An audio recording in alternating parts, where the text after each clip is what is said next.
印尼32岁男子误闯鳄鱼禁地，惨遭鳄鱼活活咬死，全村为复仇怒杀近300条鳄鱼泄愤。据讯报报道，世界上存在许多令人望而却步的致命动物，而有些生物在任何情境下，你都绝对不会想要靠近它们一步。这类动物往往具备几项惊人且致命的共同特征：牙齿像剃刀般锋利，爪子似匕首般凌厉。最关键的是，它们体内潜藏着一种几乎永不停歇的掠食本能，一旦认定你是潜在猎物，它们就会毫不犹豫地展开攻击。这次视频的主角正是集上述特征于一身的终极捕食者——印尼鳄鱼，一种被誉为水下死亡机器的生物，也被广泛地认为是全球最危险的动物之一。在印尼广袤的热带岛屿与错综复杂的水域中，主要生活着2种鳄鱼：咸水鳄与新几内亚鳄。其中，咸水鳄被称为鳄中之王，不仅是地球上体型最大的爬行动物，更是最强势的顶级掠食者之一。这种巨型爬行动物栖息在印尼沿海、红树林与河口水域。雌性咸水鳄平均体长可达3米，体重约150公斤，而雄性则远超这个体型，往往能生长至7米长，体重突破1吨。它们拥有极强的爆发力和惊人的咬合力，能轻松撕碎猎物，哪怕是成年水牛也难以在它们口中幸免。它们潜伏于浑浊水域，在毫无预警的情况下发起攻击，堪称湿地中的幽灵。相比之下，新几内亚鳄虽然在体型上逊色不少，但依旧不可小觑。这种鳄鱼主要分布在新几内亚岛及其附近水域，通常藏身于淤泥密布的沼泽与热带溪流中。它们偏好捕食小型哺乳动物、鱼类和鸟类，性格相对内敛谨慎。与咸水鳄不同，它们在面对人类时更倾向于迅速退避而非正面冲突。然而，这并不意味着它们对人类没有威胁。如果靠得太近，或者闯入其巢穴范围，它们也会发起极具杀伤力的防御性攻击。由于长期遭受无节制的捕猎，包括为了获取皮革、药材或作为战利品，这2种鳄鱼的种群数量一度跌至濒危边缘。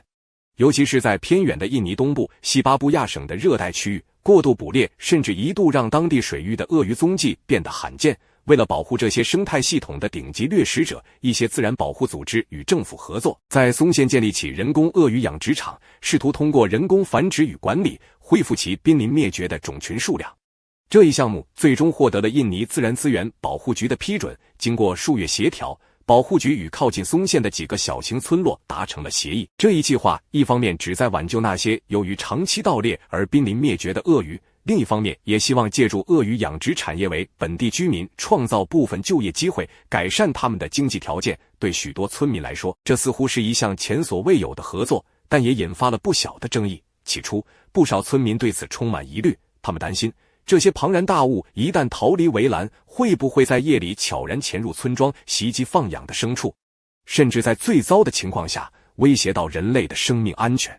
在反复协商后，项目方承诺会严格管理，确保围栏坚固，防范措施周密，同时定期巡查。村民们最终同意，项目启动初期一切顺利，养殖区与村庄之间始终保持着安全距离，工作人员日常谨慎巡视，确保鳄鱼不会越界。然而这份平静只持续了不到2年。那是一个普通的清晨，一位32岁的男子背着编织袋，手持镰刀，独自走向村庄外围。他家里养了几只山羊，眼看干草储备见底，他像往常一样自己进林子割草，这样可以省下一大笔购买成本。他在村庄边缘游走，不久，他发现养殖场附近长着一片格外茂密的青草地。他站在那儿犹豫了一下，那片草地太靠近养殖池塘了，他甚至能看到几头体型巨大的鳄鱼半沉在水中，像几块斑驳浮动的岩石。他迟疑地望了一眼那些冷血的目光，但又告诉自己，这些年鳄鱼池从没出过事，这地方也许比看起来的安全。他便走进那片草地，准备割草。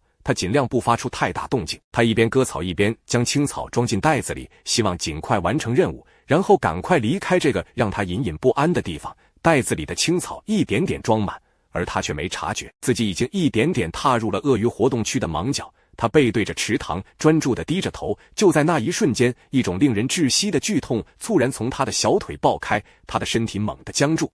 起初他以为脚下被什么东西猛然绊住了一下，那力道诡异而沉重。他低头一看，瞬间顿时脸色惨白，一只体型巨大的咸水鳄已经牢牢咬住了他的腿，那排足有5英寸长的牙齿像钉子一样深深刺入他的小腿肌肉中，咬合处鲜血喷涌而出，混着泥水迅速染红了地面。咸水鳄的咬合力高达3700磅，足以将人类的四肢咬成碎块。男子还未从震惊中回过神来，鳄鱼猛地向后一扯，将男子拖向水中。他拼尽最后的理智，双手紧抓住地上的草根，另一条腿疯狂踹向鳄鱼的头部，甚至抓起周围的石块砸向他的眼睛。但那头咸水鳄几乎没有任何反应，它一旦锁定猎物，便不会轻易松口。眼看着整条腿被拖入水中，他意识到靠自己挣脱几乎不可能，便开始嘶声大喊救命，嗓音沙哑而颤抖，混着恐惧与疼痛，在潮湿的空气中撕裂。他知道农场区还有其他工人在附近工作，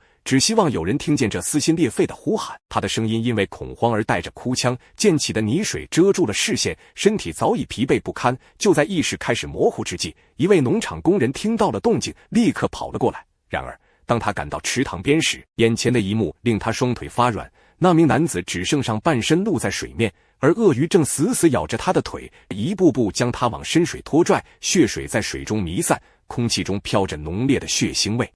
工人愣住了，一时间不知该如何是好，手中没有武器，水下又看不清状况。就在他犹豫的一刹那，那头咸水鳄忽然开始死亡翻滚，以极其残酷的扭力撕裂猎物的骨肉，同时令其失去方向感，并迅速溺毙。水花和血沫四溅，那名男子被硬生生地甩了起来，随后重重地摔落回水面，身体不自然地弯曲着。工人眼睁睁地看着眼前的惨剧发生，惊恐的连话都说不出来了。那一刻，男子在水中挣扎的动作开始减缓，他双臂无力地拍打着泥水，嘴里吐出的气泡越来越稀疏。最终，他的身体如一块破碎的布娃娃般沉入水底，彻底归于寂静。池塘恢复了表面的平静，只剩几缕暗红色的涟漪还在水面缓慢荡漾。几分钟后，工人和其他养殖场成员确认，那名男子已经没有了生命迹象。他们驱赶开那只还未离去的鳄鱼，众人合力将尸体从血水中打捞上岸。尸体已经面目全非，伤口深可见骨，血肉模糊，胸腔被扭曲的几乎塌陷，腿部的伤口更是惨不忍睹。所有人都沉默了，他们带着死者的遗体，步履沉重地返回村庄，准备将这个噩耗告诉死者的家人和朋友。如预想的一样，这个消息在村子里掀起了轩然大波，人们聚集在死者家门口，哭声此起彼伏。死者的妻子一度晕厥在的，孩子们惊恐地抱着母亲嚎啕大哭。村民们最担忧的事还是发生了，他们悲痛又愤怒，迫切地想要追究责任。村里为死者举行了庄重的葬礼，而后愤怒的村民们开始行动，他们拿起手边能找到的一切武器，棍棒、砍刀，他们甚至带上了锤子，然后蜂拥而至，冲向鳄鱼养殖场，是要彻底摧毁这个他们眼中危险的根源。他们先砸毁了办公区的窗户和设备，接着便冲向围栏内的鳄鱼区域，强行撬开防护门，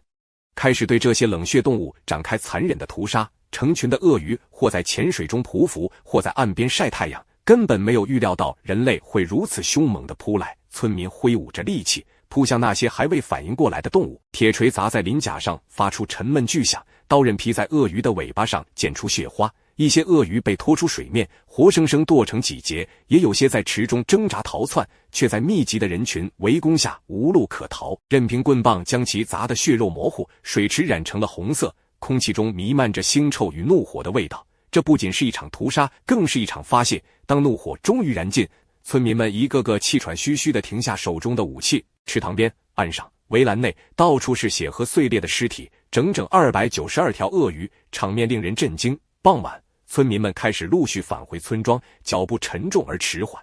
第二天，血腥的消息传到了印尼自然资源保护局，他们对这一事件表示愤怒，随后立即联合警方展开调查，誓言将肇事者绳之以法。他们指出，这些村民并未获得任何形式的法律授权，却擅自屠杀了将近300条鳄鱼。这些鳄鱼不仅是受到法律保护的濒危物种，更是当地生态系统的重要组成部分。这起事件不仅是对动物生命的集体屠戮，更是对印尼自然保护法律体系的公然挑战。调查人员在现场看到的，已不仅仅是一场情绪失控后的暴力行为，更像是一场未经理性制衡的集体惩戒，所造成的生态后果难以估量。动物并不像人类那样具备复杂的情绪系统和理性判断能力，他们不会区分敌我。当他们看到轻易可得的猎物时，为了生存，他们会毫不犹豫地扑上去。这几乎从来不是有仇必报，也不是蓄意杀人，而只是自然界中弱肉强食的残酷法则，出于对死者家属的尊重。新闻报道始终未公开那名遇害男子的姓名，他在村民的集体愤怒中成为被正义追悼的对象，但在大自然的视角里，他只是意外闯入了一个捕食者的领地，也是他用生命无意中引爆了一场原本可以避免的生态浩劫。不久之后，那些参与屠杀鳄鱼的村民相继被警方拘捕，具体判刑细节未被公开，但据知情人士透露，案件已按违反野生动物保护法等多项罪名严肃处理。